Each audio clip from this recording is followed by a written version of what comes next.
We've added a new toggle inside the Chat Window tab under Additional Options to help reduce blocking time and improve user experience, especially on mobile devices, giving you more flexibility in balancing performance and customer engagement. Let's check how it works. Choose how the widget is deployed, either after a customer scrolls, clicks, or touches something on your page, or automatically by not toggling the option on. If the toggle is disabled or not configured, the chat widget loads immediately as per existing behavior. Let's go over how to enable the Load Chat Widget on User Interaction option. Navigate to the Chat Widget tab inside the Sites section and create or edit a widget.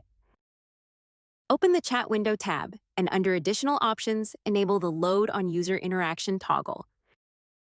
Click Save in the top right corner. Once enabled, the widget will load only after a visitor interaction. If no interaction occurs, the widget automatically loads after an 8-second fallback delay. Enabling this option helps improve initial website performance, reduces unnecessary widget load during page rendering, and ensures the widget remains available for genuine visitors. We hope you enjoy it.